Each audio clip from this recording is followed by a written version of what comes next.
Este año estamos a 500 años de la caída de México en Tenochtitlan y a 200 años de la consumación de la independencia por el ejército trigarante y Agustín de Iturbide en 1821. Estas temporalidades se pueden verificar con documentación en mano, pues las crónicas de la colonia indican que la toma de Tlatelolco fue el 13 de agosto de 1521 y los testimonios de la Guerra de Independencia permiten ver que Agustín de Iturbide desarrolló su plan disidente entre febrero y septiembre de 1821. Sin embargo, los voceros de la Cuarta Transformación han colado en el discurso oficialista los supuestos 700 años de la fundación de la capital de los mexicas. Suponen así que México Tenochtitlan se fundó en 1321, pero esto es falso e improbable en la documentación correspondiente. A este respecto se ha pronunciado, por ejemplo, el destacado arqueólogo y antropólogo Eduardo Matos Moctezuma, quien señala una tergiversación del pasado. En la primera sesión de su curso, Las ciudades de Tenochtitlan y Tlatelolco, transmitido por el canal de YouTube Cultura en Directo UNAM, en la segunda mitad de febrero pasado, el profesor Matos dijo que suponer la fundación de Tenochtitlan en 1321 no es sino manipular la historia. Es así, indicó, pues las fuentes refieren varias fechas de fundación de la ciudad, sobre todo 1325, pero nunca el año de 1321. Por eso, señaló también, la intención de los tergiversadores cuatroteístas de la historia no es otra que alinear fechas pasadas con el 2021.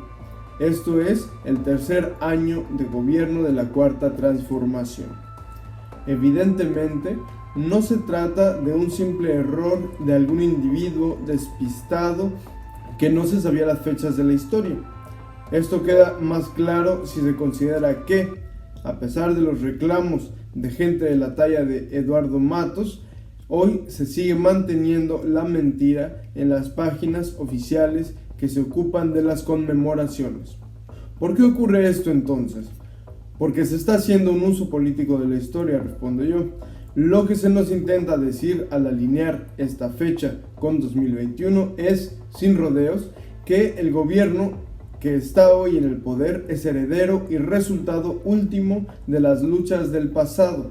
De esa manera, el pasado se subordina al presente. La falsa fundación de Tenochtitlan, su conquista y la consumación de la independencia quedan sometidas a la voluntad de la 4T para justificar a 2021 y las acciones de gobierno de López Obrador. Alineando fechas, se nos quiere decir burdamente que lo que pasa bajo este gobierno es tan trascendente históricamente como lo que pasó en los otros años. Esta lectura de la historia no es otra que la misma interpretación simplona y legitimista que hacía desde hace mucho tiempo Andrés Manuel López Obrador.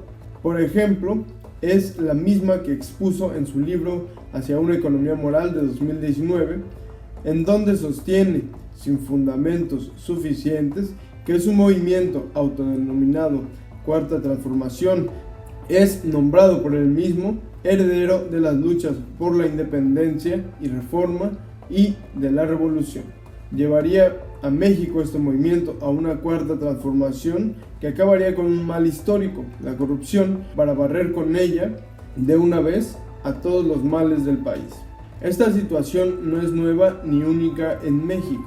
En todo el mundo hay gobiernos que recuperan elementos de la historia para alinear causas nacionales con sus acciones concretas. A veces lo hacen de manera benéfica para sus pueblos, pero en otras de manera benéfica para las élites nacionales que manejan las sociedades. El problema en México de 2021 es que el gobierno no se interesa por causas nacionales positivas, no se interesa en que mejoren la vida de todos los mexicanos. Así entonces, el intento de justificación histórica de la 4T solo busca servir para esconder los errores y malas prácticas del gobierno de López Obrador bajo el manto de sus anuncios legitimistas. Si realmente se quisiera transformar a México de manera histórica, la pandemia no se manejaría de la manera irresponsable en que se hace. El gobierno pondría en marcha proyectos realmente buenos para la sociedad y no los caprichos de su presidente. El Tren Maya, Santa Lucía, Dos Bocas, etc. Esos son los caprichos del presidente. El ejército combatiría el narcotráfico y Morena aprovecharía su predominio en los tres poderes para aumentar el empleo, la salud, la educación y para disminuir la pobreza.